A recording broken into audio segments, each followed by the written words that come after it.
Hello and happy Thursday to each and every one of you.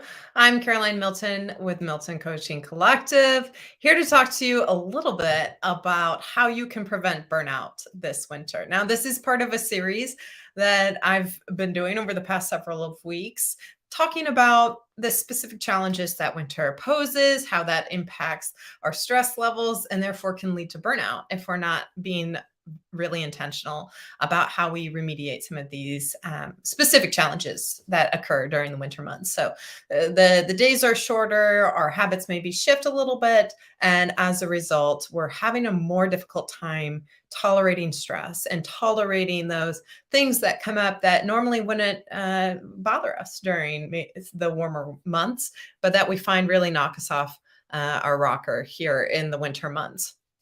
Today, I want to focus specifically on diet because this time of year is unique.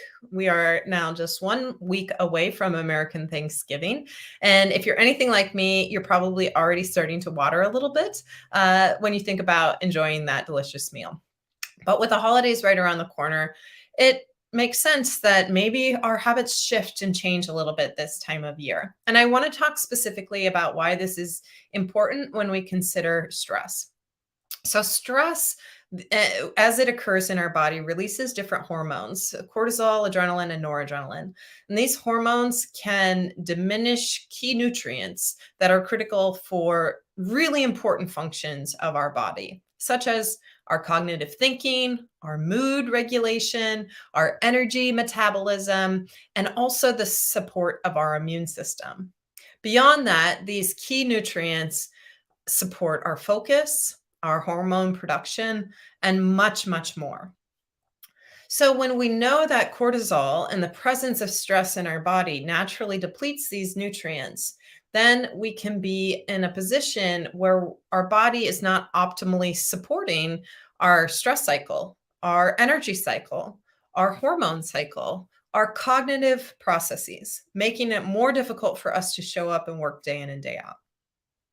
Now, also this time of year, we find ourselves perhaps reaching for those delightful sugary treats more often than not. I can't even tell you the number of cookie decorating or cookie exchange events that I've already been invited to, and it's the middle of November. Now, don't get me wrong, I like to indulge in the occasional sweet treat. But when we ingest sugar, our body has an inflammatory response. Now, in moderate amounts, that can be very normal and coincides with normal energy productions. But when we're overindulging in these sweet treats that have what we call a short energy chain, that means that it's very quick for our body to break down these foods and provide the turnaround on energy. Now, that's great if you're running an endurance event, but if you don't need short, quick acting energy, then our body just responds with other hormones of the energy metabolism process and throws us into a blood sugar low, actually. So that results in low energy, low focus, and just sends us on this vicious blood sugar roller coaster when we eat those sugary treats. Now, circling back to what I said earlier, it also raises inflammation in the body. That's linked with stress and depression. Not only that, but when there's extra inflammation in the body, of course, your immune system is going to react. It wants to keep you safe. So, it's important that we be really mindful about this with the other nutritional decisions we make throughout our day when we know we're going to be indulging in those sweet treats. This type of year also is one in which we indulge, right? And it's not uncommon for us to indulge. If you are familiar with the TV show Friends, in one Thanksgiving episode, the character Joey wears his friend's maternity pants to Thanksgiving dinner so that he can indulge past the point of comfort. Now, that might be a funny joke and one that we relate to, but eating past fullness leads to digestive stress in our body. As a result, can cause a multitude of issues that lead to poor focus, that lead to diminished nutrient absorption. So we want to be really mindful of what we eat, but also how we eat during this holiday season. Besides, those treats are delicious. Why not savor them and take your time to eat them? So let's talk about some more tangibles of what you can do this holiday season so that diet doesn't wreck you. First of all, eat seasonally. Prioritize the foods that are naturally growing this time of year. They're going to be chock full of some of those really important nutrients that stress naturally depletes, like pumpkin. Really incredible food and fruit for your body to eat to keep your immune system healthy. Also, other root vegetables like beets, squashes, potatoes, they can really help serve your nutritional needs. Plus, the body is going to naturally crave them this time of year. Beyond that, make sure that you're incorporating lots of naturally occurring antioxidants into your diet. They are the cleaning crew of your diet. They come in, they help make sure your blood sugar is stable, and they assist with your digestion.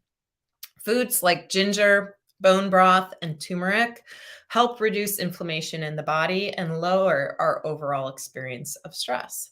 So incorporate those spices, those foods into your diet as much as possible to support the immune system and the body function. Mood boosting foods like goji berries and rhodiola help offset symptoms of depression and anxiety and can be really helpful this time of year when we start to feel some of that seasonal effectiveness creeping in.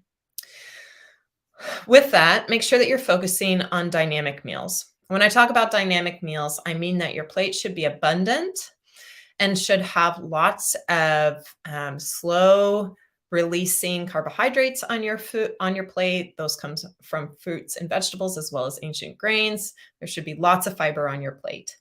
Also, you should have some nice lean protein on your plate and some healthy fats.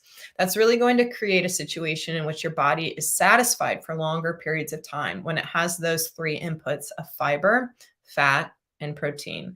That means you'll be less likely to snack throughout the day. You'll be satisfied with your meal a little sooner. And of course, you'll be able to experience the pleasure that those complementing flavors can provide in your dish. And lastly, and I alluded to it earlier, be really mindful as you're eating. This is a wonderful, beautiful time of year full of incredible flavors and lots of important memories. Be present in them. And rather than just chowing down on food after food after food, take a moment and enjoy your food. Chew it fully. Savor the taste. Savor the moment. It's going to help reduce your likelihood of overeating and truly enhance your experience of food this holiday season. So those are the nutritional tips that I have for you as you consider the winter months and how to stave off burnout using food as a tool.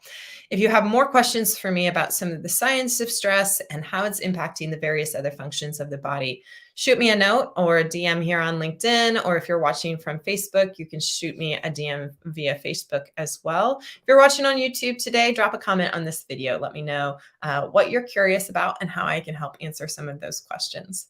I'll be back in 2 weeks. I am taking next week off, of course, for Thanksgiving meal. I'll be back in 2 weeks to talk more about this series of how to prevent burnout this winter. We're going to be talking some more about the financial strains of this season and how that could lead to stress and the things that you can do in order to keep burnout at bay.